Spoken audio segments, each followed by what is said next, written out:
So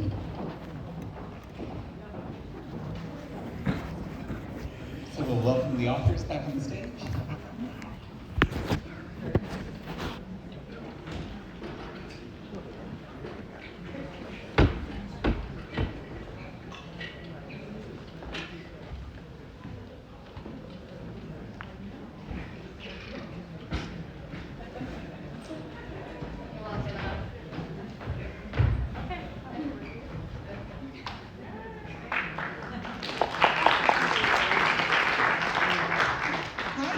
Take a moment to introduce yourselves. Hi, I'm Isa. I co-wrote some of the lyrics. Hi, I'm Julianne. I wrote funny piano noises, and I also wrote some of the lyrics.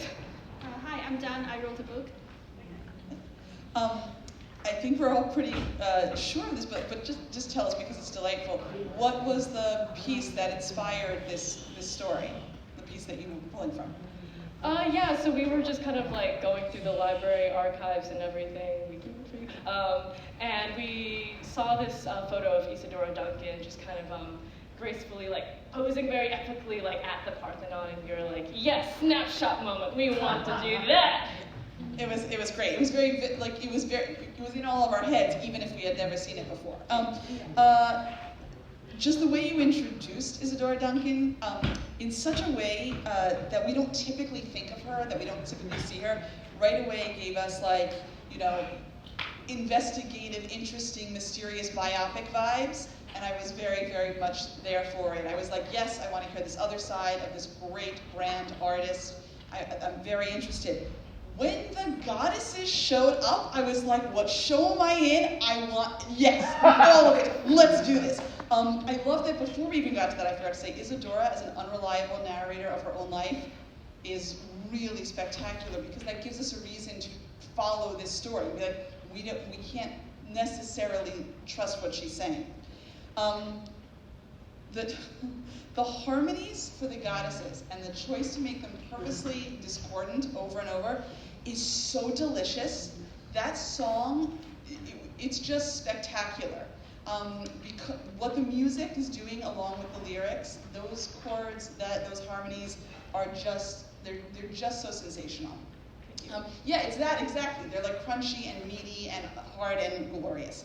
I think your choices for the goddesses are fantastic. Just in order to go through Isadora's life, just dramaturgically, they're great choices. I think the plea to Athena starting a cappella was an inspired choice. And obviously the potential for dance in this piece is obvious. If you're going to expand this, and I highly encourage that you do, the obvious path would be to see like moments in her life. And I would suggest, because this is so strong, this moment of her engaging with these goddesses, I would suggest letting this be the main event, and then just giving us memories, flashbacks, and you have so much wiggle room of what to do with that because you've already established her as unreliable narrator. But let this be the main event, and let us just see bits and pieces of moments in her life, because this is quite stunning. Kudos also about the goddesses. Oh my goodness, it really, such a high point. And actually leading up to that, like who am I, where am I, the Isadora song, Am I in the Moon? Am I the Moon? It's really wonderful because it just takes in the entire, it's really encapsulating this troubled, gorgeous, talented person. What I really was disappointed by was the fall off of the energy we got when we finished with the goddesses, and there was this absolute destruction of Isadora. Not to say that she wasn't a nadir, but somehow I wish you would think about keeping some of that strength in there, so that there's a pathos, but there's a defiant character, because then the coming back and the rediscovery is not such a huge climb.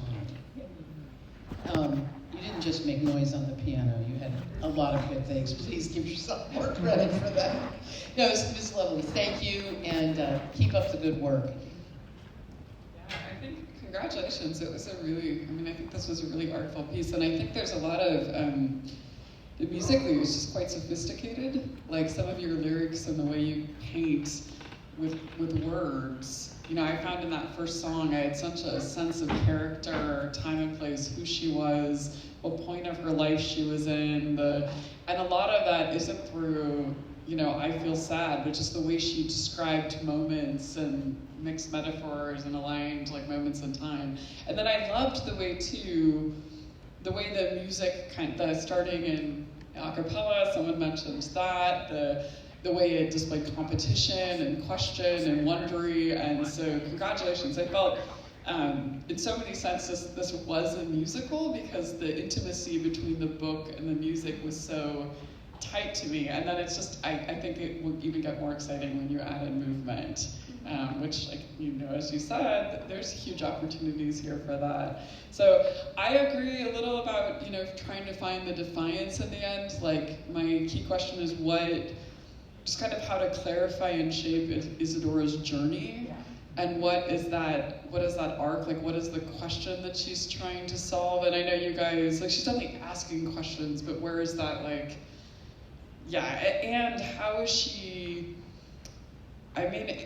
it's obvious that there is a change in her from beginning to end, but really what is that change, and in what moments are we feeling the struggle, feeling the resolve, feeling the, but I love the piece, and I don't know that much about Isadora Duncan, and I will say, I know the name, and now I will go look on Wikipedia, I'll go to the library. I'll go to the library, look her up, sorry. No, I did not say Wikipedia. But I did not feel like congratulations that you wrote a piece where I'm like, I don't know who this woman is. That didn't bother me at all. If anything, I felt like it was a great invitation to dive into this world and learn more. And I'm sure all those goddesses too, I hadn't heard of some of those goddesses. And I was like, yes. And I will also go to the library and read about them. Thank you. Thank you.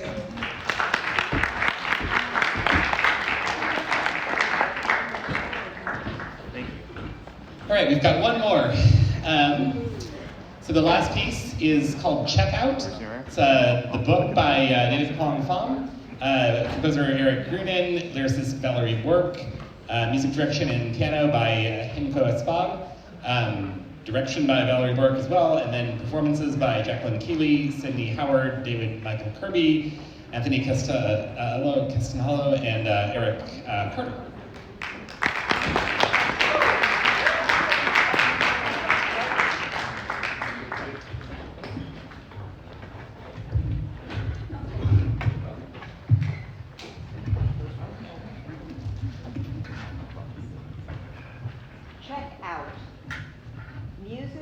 Eric Grunin, book by David Kwong Pham, lyrics by Valerie Work.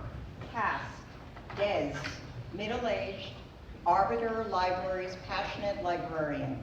Dewey, 20, Arbiter Library's new intern. Tony Sexton, 30s, a well-known tech industry titan. S-Volume, the S volume of an Arbiter Library encyclopedia set. Sci-fi paperback, well-worn and much loved. Arbiter Library, it is the near-distant future, yet things are backwards in the small town of Arbiter in the nation's heartland. As daylight touches the shelf, the sci-fi paperback falls off.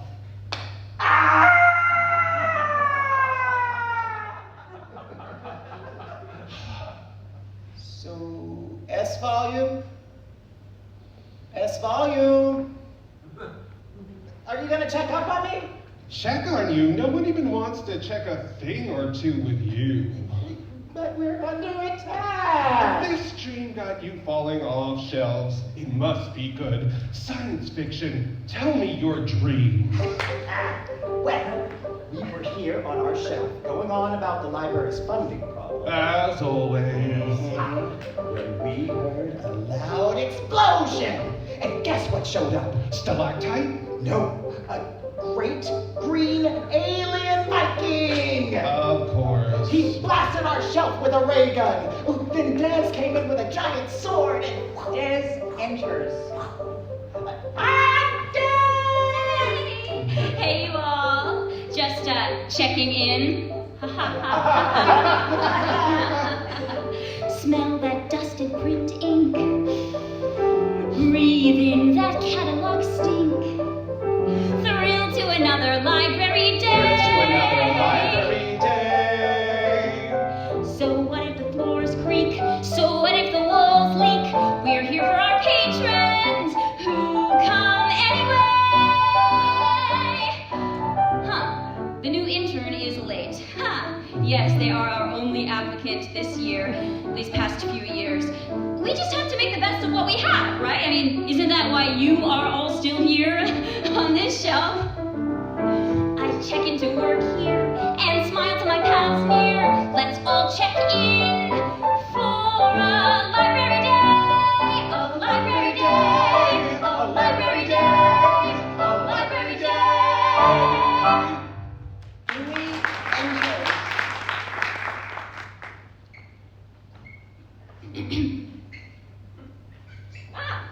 May I check in?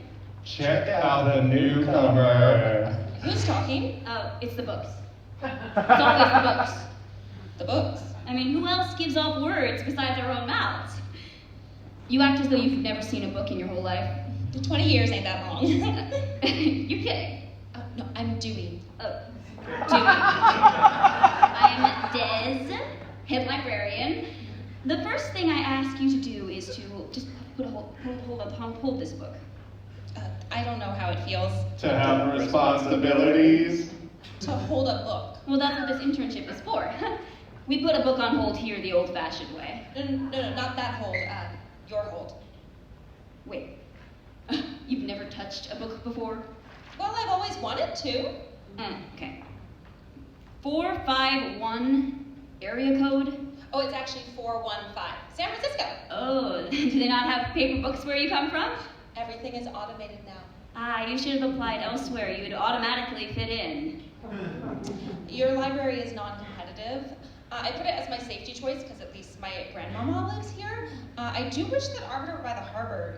This town is in the middle of nowhere. Yeah, well, that's the heartland for you. I wish I could have been with my college friends interning in New York City or Seattle. They speak to me more than these piles of dust. Who you calling a pile of dust? If you don't want to become a librarian, what do you want to do after college? Middle management. Seriously? Oh, but not upper middle management, and not lower middle management. Middle management. But why? At my college, I was told a job can be hard to hold. The chance of a C-suite chair is pretty thin, and curing cancer don't even begin. But there's one role I know I can win, and now, new friend, I'm thrilled to clue you in. I will supervise 3 people, or maybe 4 or 5. I'll give out praise like stickers to help them all to thrive. I'll comment on a flow chart, then lay out who does what part. Oh, everyone will love our little hive. I will be middle management with middle management flair, and as a middle manager, I'll wear a watchful stare, and I'll get middle management updates with a middle management tag. I'll go to middle management conferences, get middle management swag. I will call each of my teammates each hour on the dot to find out if their projects have progressed or not. I'll update all their spreadsheets and schedule daily pod meets. I'll be the greatest boss they ever got. I will romanticize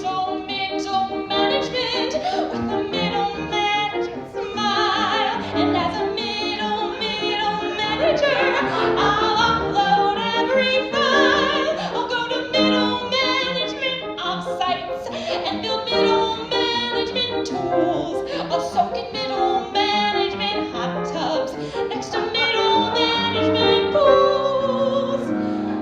And if dark days arrive and I wonder, what is my life for? Should I have spent it building telescopes? Should I have joined the Peace Corps? Don't do it. I'll take a yoga class. Those bad thoughts will pass. I'll return to where I know that I belong. Right back in middle management with middle management style. I'll be a middle manager. I'll go the extra mile with ROI. I'll circle back, put a pin in it, and you'll see. I'll be the very most middle manager, the world's most middle manager, a middle manager. That's me.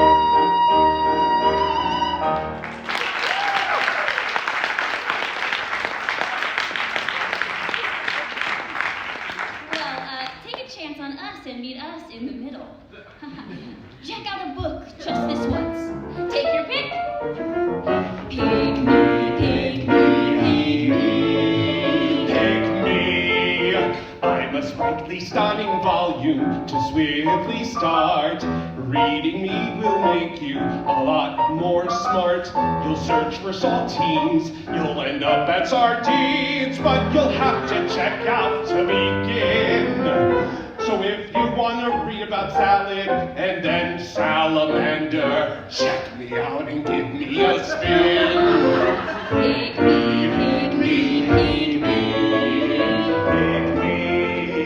I'm a science fiction novel with attitude. My story's fast moving and will leave you glued.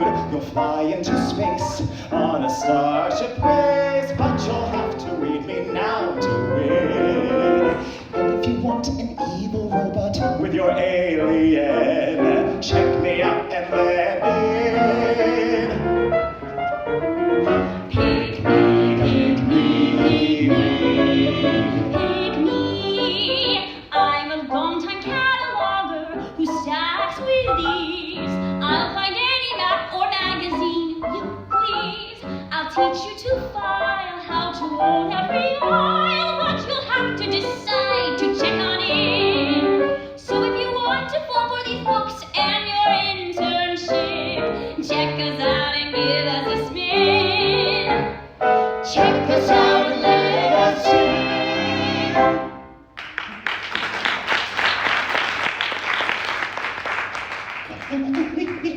Dewey points at none of the books. Instead, their finger lands on Tony Sexton, who barges in self-importantly. Thank you for picking me. And who are you? Tony Sexton. Tony Sexton! Shouldn't you be running your tech empire? What are you doing at Arbiter? Arbiter Township Library's newest board member. Just bought my seat today. Now that there's finally a new intern at my hometown library, I can fulfill my childhood dream. I love to visit this library as a child with a backpack and my card and a new Sharpie. I'd write my name in marker pen, spaghetti sauce. Return a book without my name would be a tragic loss. But that intern tore my card up and suspended me. That day I swore I'd find a way that I would be free to write my name on everything. No, I won't stop till it's on top of every park bench and swing. I'll write my name all over every day, and no one will get in my way. So I grew up to found a tech enterprise, and I named it Tony Sexton Industries. My name in 10-foot letters above our office door. It's even on the tiles on the back room floor. We've got Tony Sexton phone, a Tony Sexton PC, and all because this library inspired me to write my name on everything. No, I won't stop till it's on top of every park bench and swing. I'll write my name all over every day. No one will get in my way. Now I'm back to write my name where it all began, to fulfill my childhood dream with a grown-up plan. In the Tony Sexton Library I will smile to see my name in every book and over every wall. I'll save this institution with my money and my fame, and in return I can finally give it my name.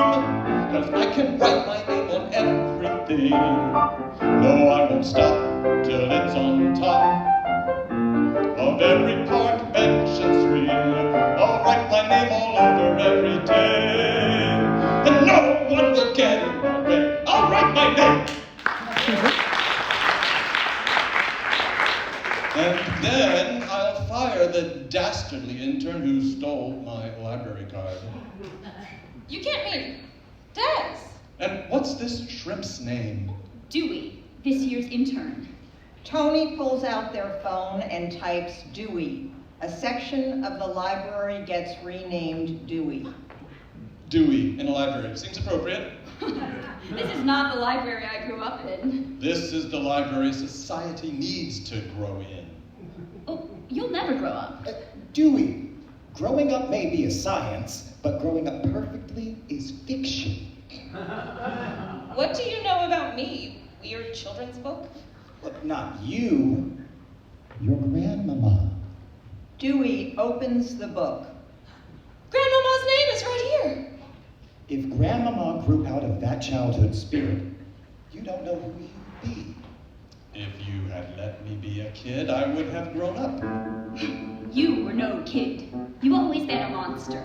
Writing your name on everything was the worst experience I've had here. Boo-hoo! You had to do such menial tasks when you were an intern. Cleaning permanent markers ink was not my profession. It was unprofessional of you to suspend my library card. It's been a few decades. Move on. Oh, I'm moving on into the future with ease. Tony pushes a button. Everything is renamed Sexton. E is for everything and everything's mine. My electronic books will have a giant custom sign. E is for everything we have that's working fine. Our printed lovely books are what makes this haven shine.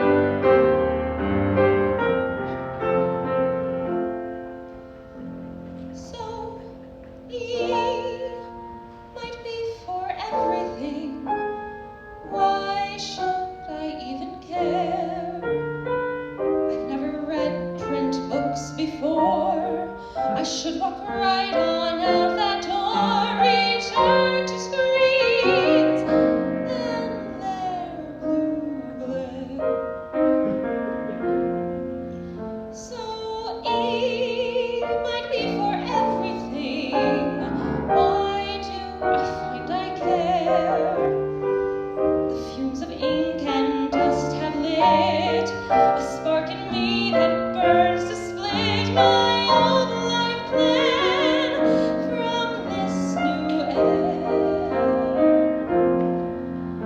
These shelves seem so familiar. Did Gran bring me as a child? Read me books about white wizards, absent heroes, talking clouds. Did we sit on that worn story rug and our tales with the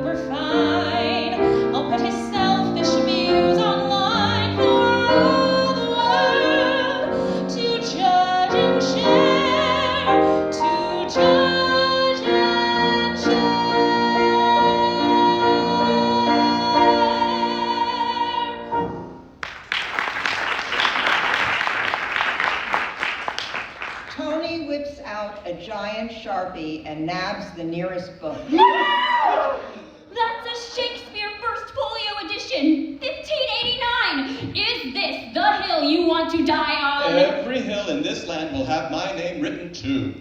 Tony and Des get in a tussle. It ends with Tony triumphing but getting a paper cut.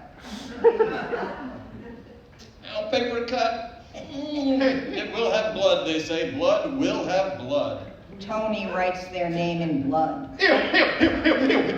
Dewey takes a photo of this insanity and sends it out. Tony's phone rings. Ring, ring, you've got blood.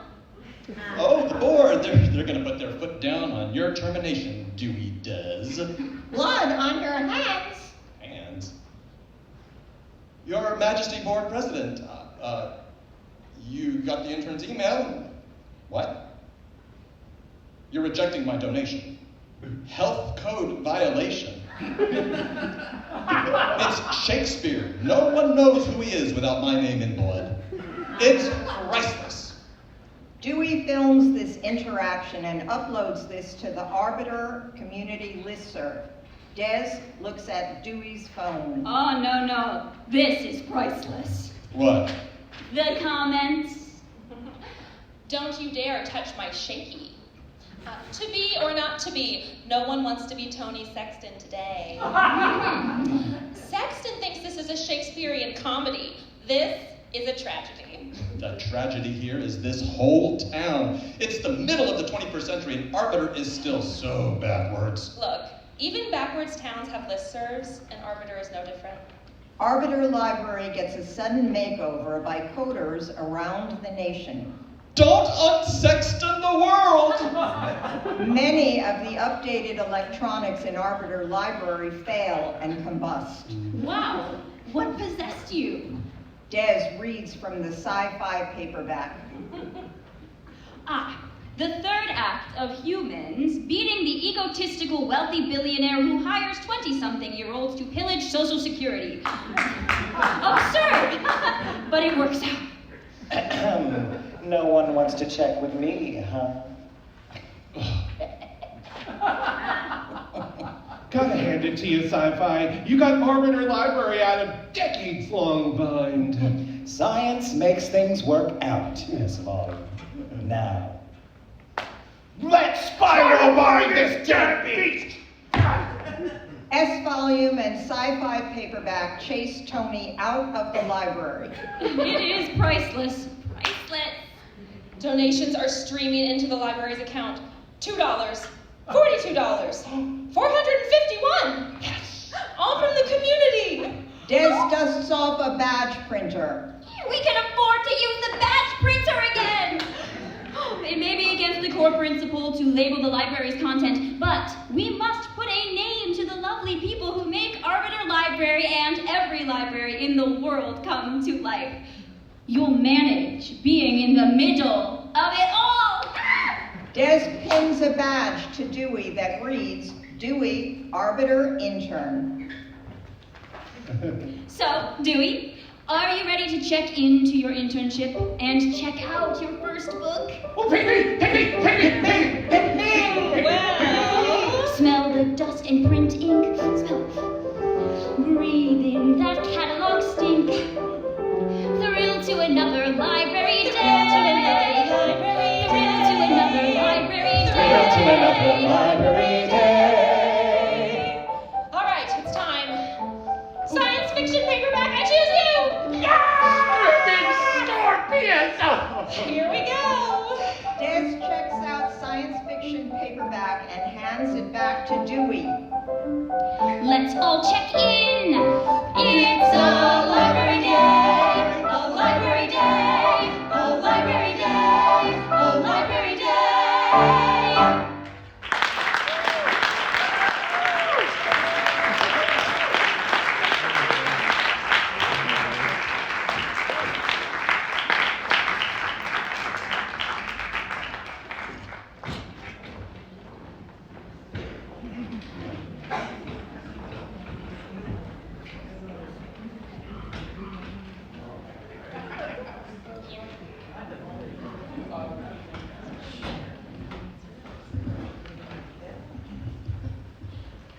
Thank you. Do you want to introduce yourselves? I'm David Kwong Pham. I'm the book writer. I'm Valerie Work. I was the lyricist. Yay! Congratulations. That was such an appropriate, I feel like that was such a good final way to wrap up the day. I have a hunch about where you got your inspiration from, but can you talk about it a little bit? Well, we started this back in June, and we were thinking about the library's ebook collection as our point of inspiration. But we've been revising it this whole time, and it seems to be getting more and more topical with every passing week. And one thing that came up was a friend of mine once referred to the names on all of the big buildings in Lincoln Center as rich person's graffiti. Okay, I had a follow-up question about when that wealthy character came into the storytelling. I'm just curious, were they there from the outset, or is that something? Yeah, from the very beginning. Yeah. Fascinating. Yeah, that is really fascinating. That it does seem to have gotten very topical. Unfortunately. Yeah, and trying to figure out which tech billionaire was, yeah, funny. I have to say, there's a lot to love about this piece. It's very funny. The humor in it is tight. I think, it's funny because my day job, well, not my day job, my exclusive job is in licensing, in publishing and licensing theater, and that middle management song this is very crass to talk about, but it's like a moneymaker.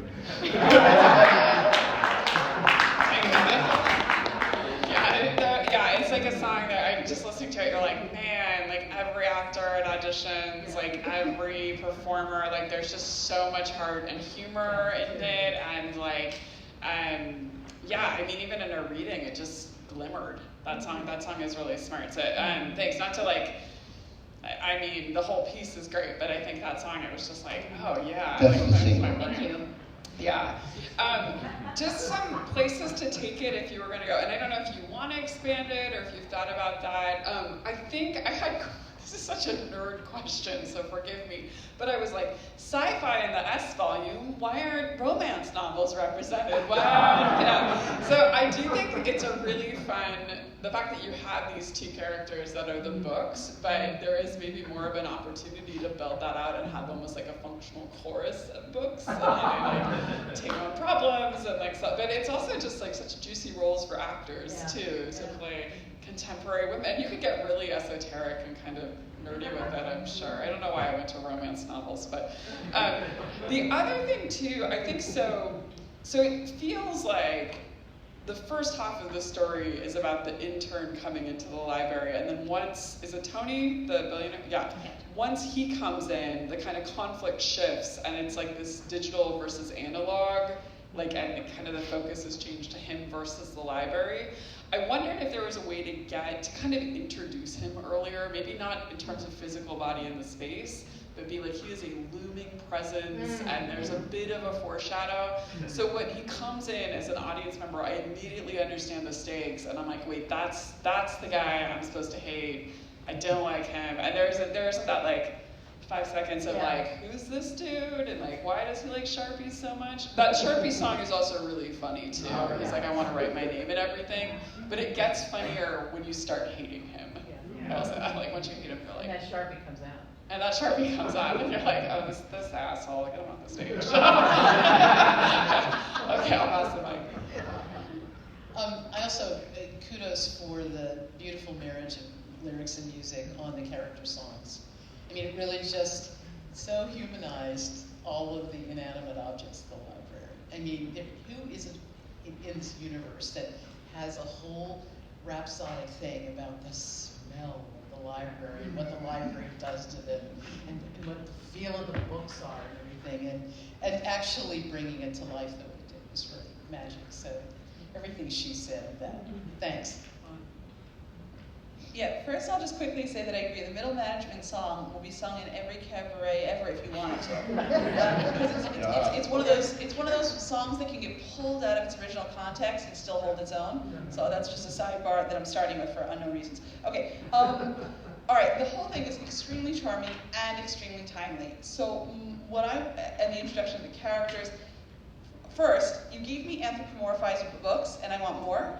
To echo what you're saying, like you can't anthropomorphize 2 books and not expect me to be like, I want 7. And I think it's that, because I think like each one will have a distinct personality based on the genre. There's so much room to expand on that.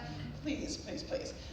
Because also when we get to the Pick Me, I didn't want to hear from our librarian. I wanted more books involved in them. It's just so rich with possibilities. Okay, the piece. The piece is targeting 2 different audiences, and that's not a flaw. That is a really, really big asset. There are not a lot of musicals that are truly for families, where kids will go and see this and be like, this is great, I love this, I'm entertained, and the adults are really, and I am also amused. Usually one of those parties is suffering through it. I'm not wrong. But this actually is legitimately appealing to adults. You've got a whole screen of humor and references and context for adults. But there's a movement on social media right now, largely led by Michael. I wish I could think of Michael's last name right now, the very famous librarian, where he's talking about, right, Michael Threet, yeah, that's exactly what I'm talking about, right? And it's the idea of the library kid. The library kid is someone who doesn't have somewhere else to go where they really fit, but they can go to the library and they'll fit there. I can imagine a piece like this expanded to like a nice, clean 55 to 60 minutes and being run in libraries all over for library kids and their families. And I say this because I think sometimes when we're writing musicals, well, not we, I don't write musicals, when you're writing musicals, we shy away from the idea of writing for families or kids because that seemed to be not as artistically important. I really disagree with that. And I think there need to be more shows like this, and this one seems to already want to be this, so I encourage you to consider it.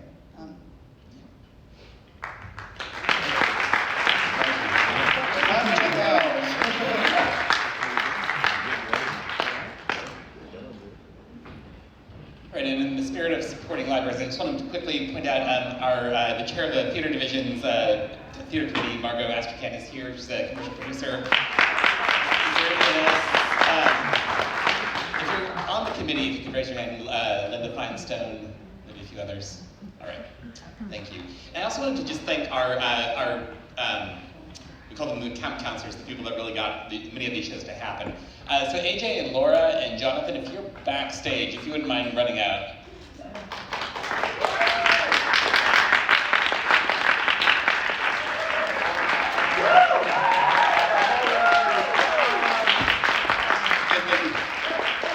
They've been acting as kind of de facto volunteer stage managers all day, so thank you so much for that.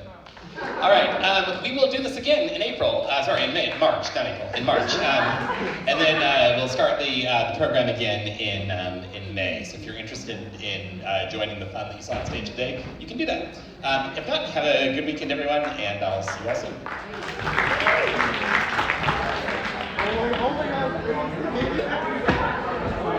Hey, howdy, sir.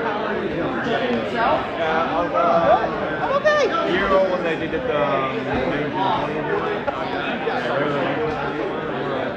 So, you like it? Yes, I do. Yeah.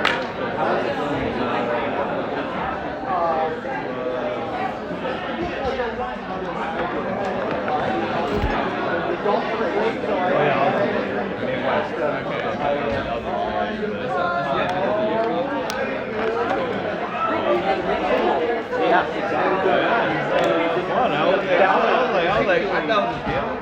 But it didn't take pretty well. I was like, whoa. Okay, all right.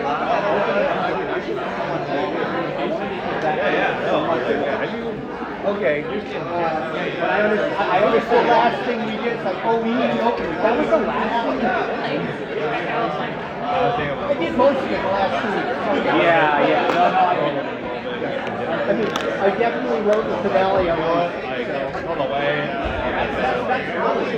Okay, there you go. I said I wasn't going to come, but I thought I had to cancel. Pardon me?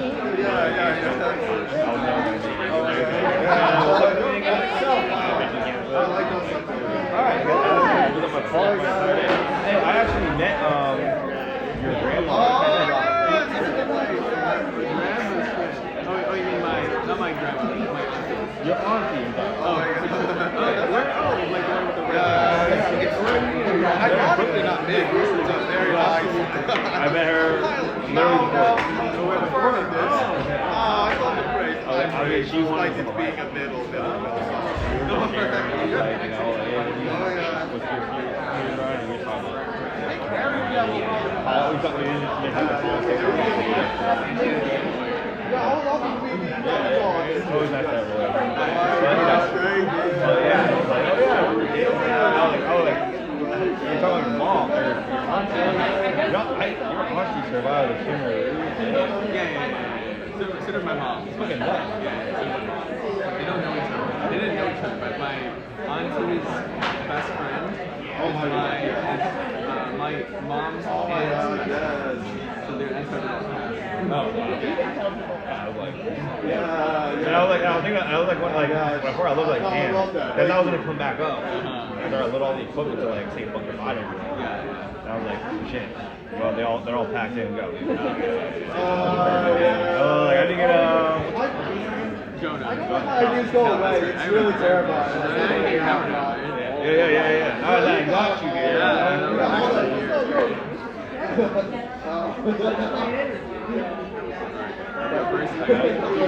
I couldn't tell you. Almost there.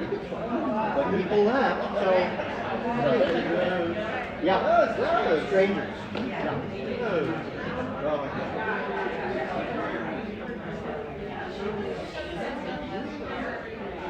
Last we started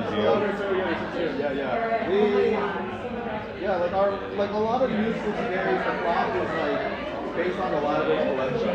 So we look up Eve. Yes. So we did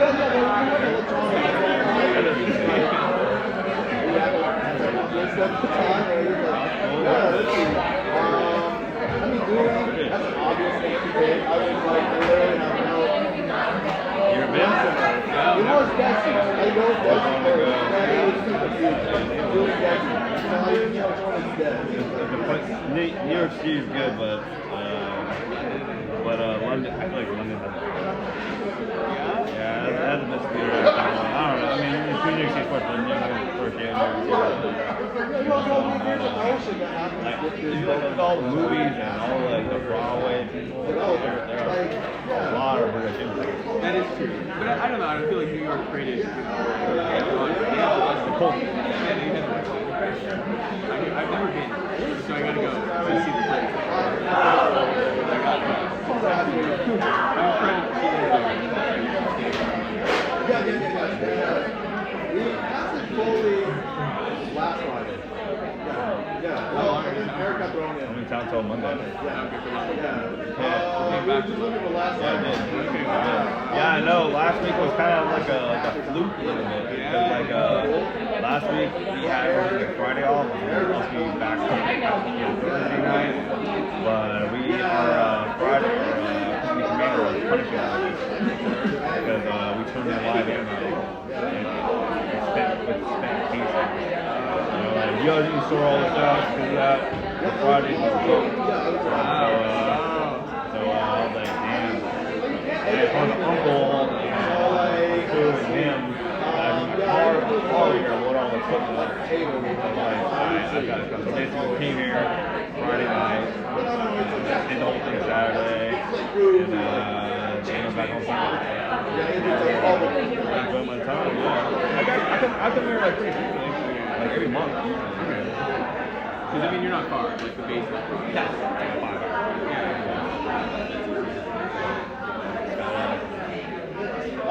Planning, of course, like when I get off work Thursday, come straight here, sleep, Friday night, every weekend month. A lot of years of like, you guys are doing it. Yesterday, I didn't have any. On Thursday, I actually. It's just a day, you know. Or just the whole thing. In general. Yeah, in general. Yeah, that. It's the place too much. I was in a long-term relationship. I was married. Oh, really? Yeah. He's already seen dancing. Yeah. I think I am. Yeah, I can't wait to No, try the 25 already. 33? Just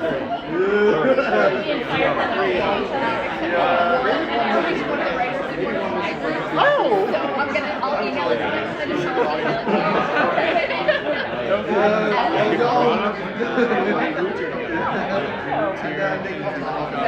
He was like, I was like, he was like, he was the one, if you recall, like literally came up and he was back, so I think he was like,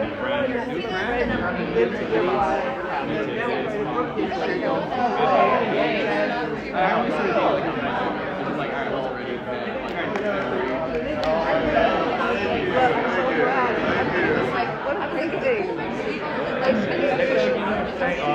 Next month whenever the next band. Hey, great comment. Oh, comment. Yeah. Look, if it wasn't for our little talks on the phone or something, like, and you each showing me, I guess I'll be done that one time.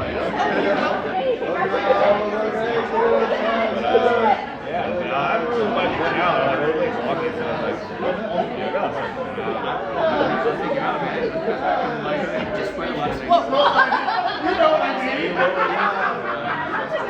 You know what you got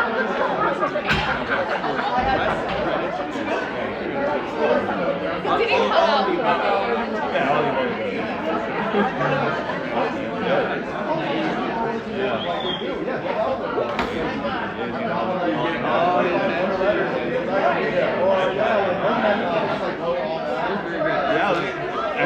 I didn't know like what this is on purpose. Like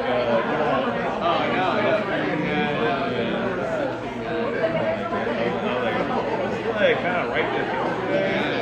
It can also be Jeff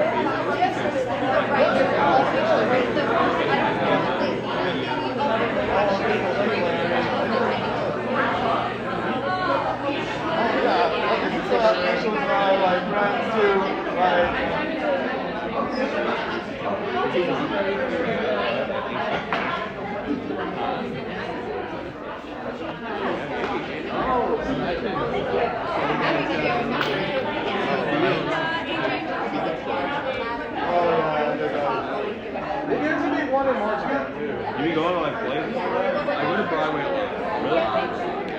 You got it. Always good. What a pleasure.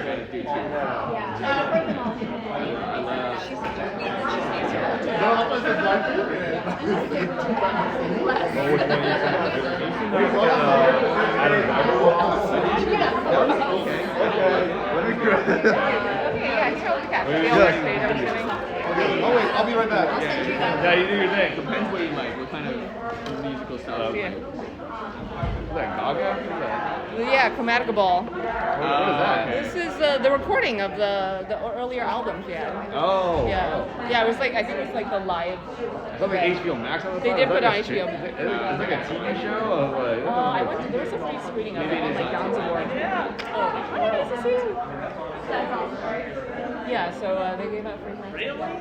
Oh my god.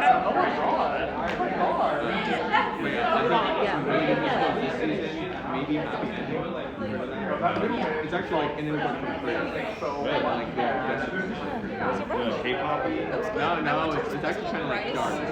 Really? It's like really good. Oh, okay. It's actually, Oh, I saw that actually. That was probably my favorite of the season. I think it's really good. It's not my favorite, but I think it's Sunset Boulevard. For some reason, mine was like an entire pot of stew. Yeah, you're. So they for like the next 2 days, I guess. It was literally like overall, like an entire chicken. I felt like thank you for the meal. Yeah, and it was super rice and everything else was like in a little pot. Is it on like 9? Yeah, I think yeah, I definitely got like takeout. I saw that was like, Hey, they're gonna split cake between 3 people somehow. Hey, oh my gosh, thank you so much. Dude, oh my god, thank you.